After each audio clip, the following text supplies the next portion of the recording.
Hello students, हमारा topic चल रहा था इंटरमीडिएट्स, मध्यवर्ती। हम इसकी डेफिनेशन देख चुके थे इंटरमीडिएट्स की कि इंटरमीडिएट क्या होता है। हम फर्स्ट इंटरमीडिएट लेंगे मुक्त मूलक फ्री रेडिकल। ठीक है, तो आज हमारा टॉपिक है मुक्त मूलक।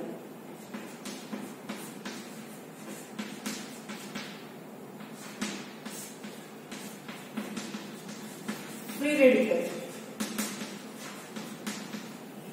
तो देखिए मुक्त मूलक किसे कहते हैं। आवेश रहित वो स्पीसीज जिस पर अयुग्मित इलेक्ट्रॉन पाया जाता है उसे हम कहते हैं मुक्त मूलक। क्या?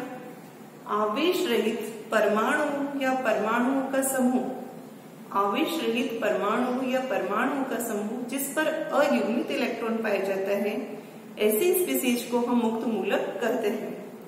यदि ये मुक्त मूलक कार्बन है तो उसी को हम क्या कह देते हैं, कार्बन मुक्त मूलक कह देते हैं।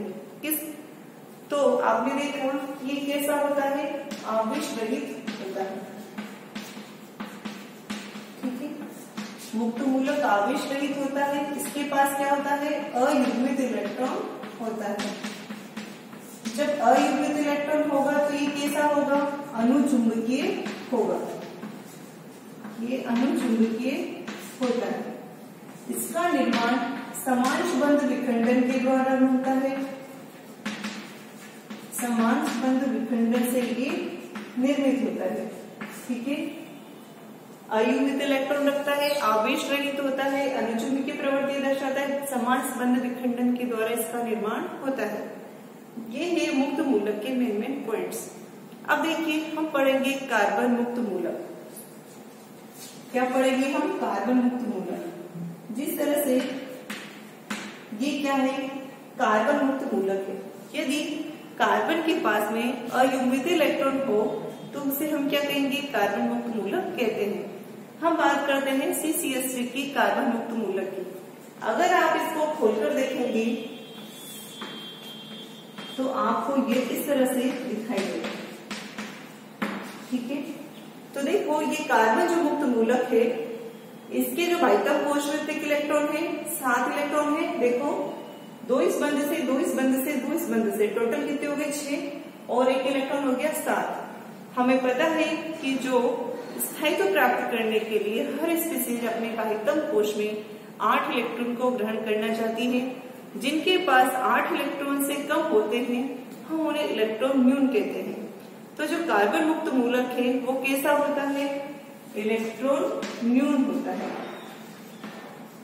ठीक है, इसके भाइतम कोश में कितने इलेक्ट्रॉन होते हैं, 7 इलेक्ट्रॉन होते हैं इसके भाइतम कोश में। ठीक है, अब इसके संकरण की बात करें तो इसका संकरण क्या होता है, इसका संकरण होता है sp2। संकरण क्या होता है इसका, sp2।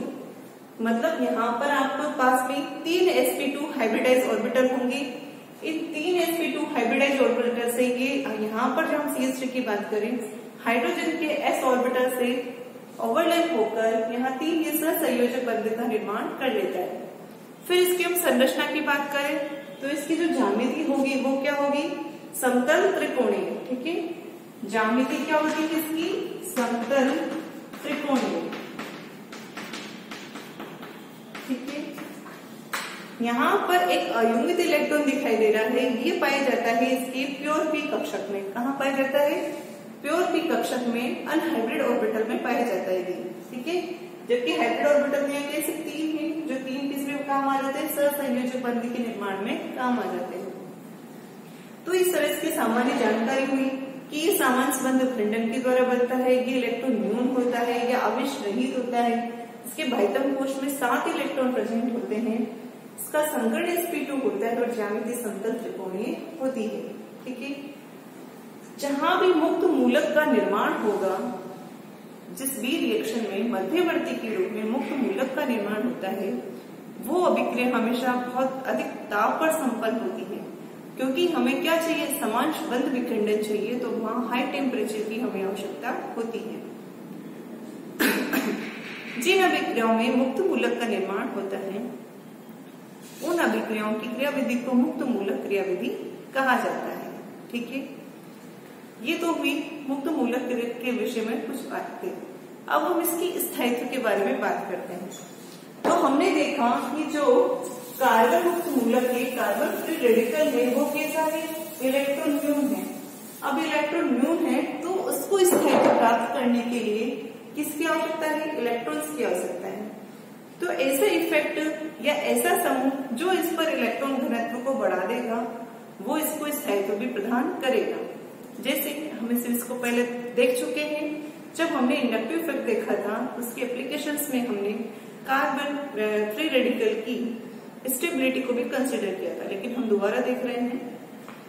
तो इस पर इलेक्ट्रॉन घनत्व बढ़ाने वाले अगर समूह जुड़े होते हैं तो वो मुक्त मूलक की स्थायित्व को बढ़ा देते हैं। जैसे अगर यहाँ पर प्लस आई या हाइपर कॉन्जुगेशन या रेजोनेंस प्रेजेंट हो तो क्या होगा, इसकी स्टेबिलिटी को बढ़ा देगा। जैसे देखते हैं हम, जैसे हमारे पास में ये उदाहरण है,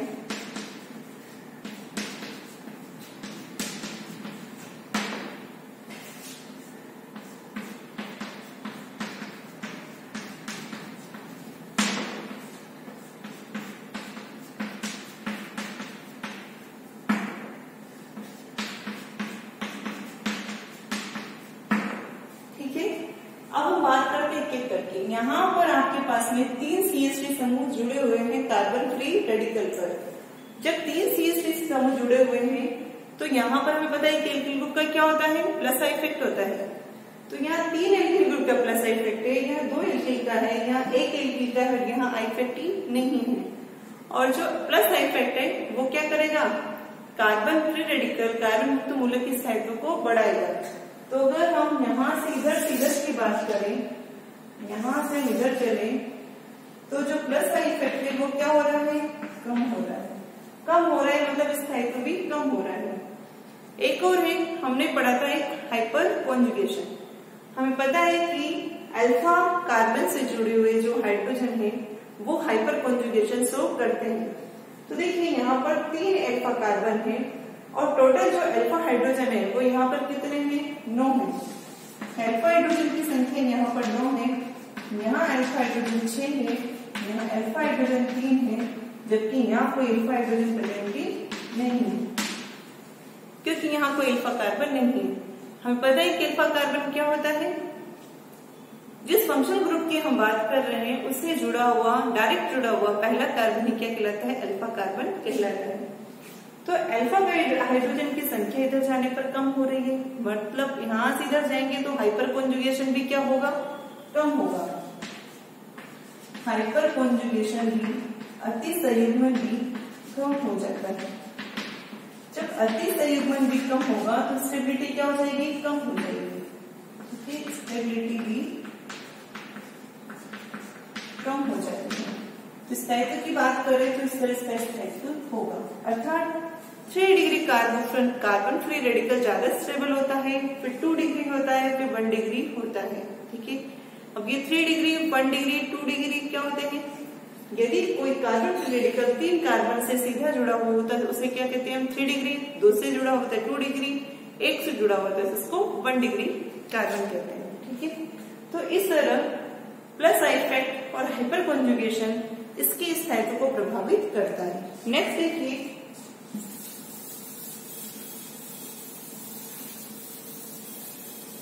एक है आपके पास में एराइलिक फ्री रेडिकल और एक है आपके पास में बेंजाइलिक फ्री रेडिकल। ठीक है, कौन कौन है, एक तो है एराइलिक,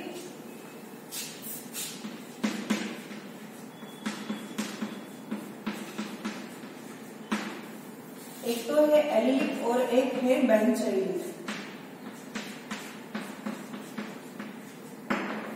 ये आपके पास प्रेजेंट है, इसको एलिलिक कहते हैं और इसको बेंजाइलिक कहते हैं। ठीक है, आपकी इसकी स्टेबिलिटी की बात करें, आपके पास पूछा जाए कि इन दोनों में से कौन ज्यादा स्थायी है और क्यों, तो देखिए हमें पता है यहाँ पर क्या शो हो रहा है, रेजोनेंस शो हो रहा है, क्योंकि रेजोनेंस की पॉसिबिलिटी थी कि डबल बॉन्ड और आई विद इलेक्ट्रॉन यदि कॉन्जुगेशन प्रेजेंट हो तो वहां पर क्या होता है, रेजोनेंस संपन्न होता है। तो यहाँ जब रेजोनेंस संपन्न होगा, ये बन यहाँ, ये यहाँ, तो देखिए आपके पास में ऐसा संरचना वाला यौगिक मिलेगा। ठीक है, तो यहाँ पर कितनी अनिवार्य संरचनाएं मिल रही है? 2। अगर हम यहाँ की बात करें तो यहाँ पर किस तरह रेजोनेंस संपन्न होगा? ये बंद यहाँ जाएगा और ये इलेक्ट्रॉन यहाँ चला जाएगा, तो यहाँ पर आपको ऐसी संरचना मिलेगी। ठीक है, हमें पता है कि यहाँ क्या हो रहा है? समांश बंध विखंडन हो रहा है, इसलिए हम किसका यूज कर रहे हैं? अर्ध तीर का यूज कर रहे हैं। ठीक है, फिर ये इलेक्ट्रॉन यहाँ और ये इलेक्ट्रॉन इधर चला जाएगा, तो हमें मिलेगा ये। फिर ये इलेक्ट्रॉन यहाँ और ये इलेक्ट्रॉन यहाँ चला जाएगा, तो हमें मिल जाएगी ऐसी संरचना। तो इस तरह देखो यहाँ 5 रेजोनेटिंग स्ट्रक्चर बनी है, जबकि वहां कितनी बनी है? 2। अर्थात यहाँ क्या हो रहा है? ज्यादा रेजोनेंस हो रहा है, वहां रेजोनेंस कम हो रहा है। और जहां रेजोनेंस ज्यादा होता है उसकी स्थायित्व क्या होता है? ज्यादा होता है। ठीक है, इसीलिए जो बेंजीलिक कार्बन फ्री रेडिकल होता है उसकी स्थायित्व एलेलिक कार्बन फ्री रेडिकल से ज्यादा होती है, क्योंकि यहाँ पर रेजोनेंस ज्यादा होता है। ठीक है, तो स्टेबिलिटी किसकी ज्यादा होगी? बेंजीलिक की। ठीक है, तो ये है आपके कार्बन फ्री रेडिकल। अब हम देखते हैं कार्बोकेटाइन।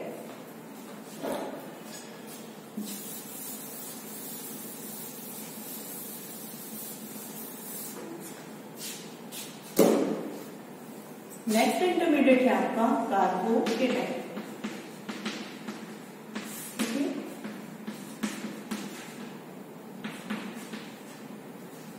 कार्बोकेटाइन, इसका वो जो परिभाषा होगी वो क्या होगी? ऐसे स्पीसीज जिसमें कार्बन धनावेशित होता है उसे क्या कहते हैं? हम कार्बोकेटाइन कहते हैं। ठीक है, कार्बन जहां धनावेशित होता है उसे क्या कहते हैं? कार्बोकेटाइन कहते हैं। ये भी एक इलेक्ट्रॉन न्यून स्पीसीज होती है।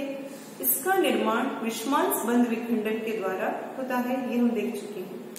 अगर हम इसके बाह्यतम कोश की बात करें कि वहां कितने इलेक्ट्रॉन प्रेजेंट है, तो वहां कितने इलेक्ट्रॉन प्रेजेंट है? 6 इलेक्ट्रॉन प्रेजेंट है। इसलिए ये कैसे स्पीसीज है? इलेक्ट्रॉन न्यून स्पीसीज है। अगर इसके संकरण की बात करें, अभी तक आपने देखा किसका निर्माण होता है? विषमांश बंध विखंडन से।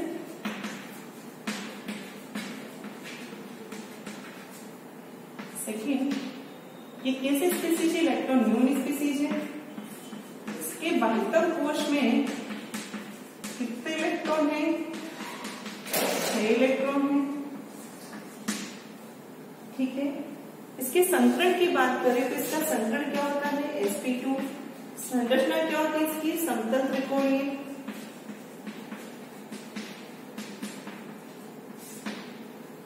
ये इसके मेन पॉइंट्स हैं। अब हम इसकी स्टेबिलिटी की बात करें तो यहाँ भी वही है। अगर ये इलेक्ट्रॉन न्यून है तो इसकी स्टेबिलिटी को कौन बढ़ाएगा? तो इस पर इलेक्ट्रॉन घनत्व को बढ़ा देगा। अर्थात तो plus I effect, resonance, hyper conjugation, ये सब क्या करेंगे? इसके इफेक्ट, इसकी जो स्टेबिलिटी है उसको बढ़ा देंगे। तो जितना ज्यादा अगर प्लस आई इफेक्ट जुड़ा होगा तो इसकी स्टेबिलिटी उतनी ही ज्यादा होगी। जैसे हम देखते हैं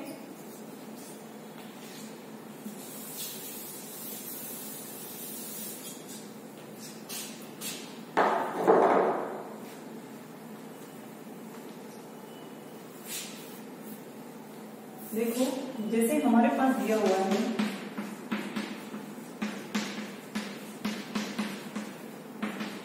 3 degree carbocation, 2 degree carbocation, 1 degree carbocation. ठीक है, तो देखिए जब हम इधर से इधर जाते हैं तो प्लस साइड इफेक्ट क्या हो रहा है? बढ़ रहा है। प्लस साइड इफेक्ट बढ़ रहा है तो इसकी स्टेबिलिटी भी क्या होगी? बढ़ेगी, क्योंकि हम देख चुके हैं कि plus side effect, resonance, hyper conjugation, ये सब कार्बोकेटाइन की स्टेबिलिटी के डायरेक्टली प्रोपोर्शनल होते हैं, जबकि minus side effect inversely proportional होता है। मतलब माइनस साइड इफेक्ट क्या करता है? इसकी स्टेबिलिटी को घटाता है, जबकि प्लस साइड इफेक्ट इसकी स्टेबिलिटी को बढ़ाता है। इसी तरह अगर हम यहाँ बात करें कि एलिलिक और बेंजीलिक कार्बोकेटाइन में, एलिलिक और बेंजीलिक कार्बोकेटाइन में किसका स्थायित्व ज्यादा होगा, तो जिस तरह एलाइलिक कार्बन फ्री रेडिकल और बेंजाइलिक कार्बन फ्री रेडिकल की बात हुई थी, उसी तरह क्या होगा, जो बेंजाइलिक कार्बोकेटायन है उसमें रेजोनेंस ज्यादा संपन्न होगा एलाइलिक की तुलना में, तो वो क्या होगा, ज्यादा स्टेबल होगा। तो ये आज हमने 2 इंटरमीडिएट देखे हैं। आगे के इंटरमीडिएट्स हम अगली क्लास में देखेंगे। Thank you.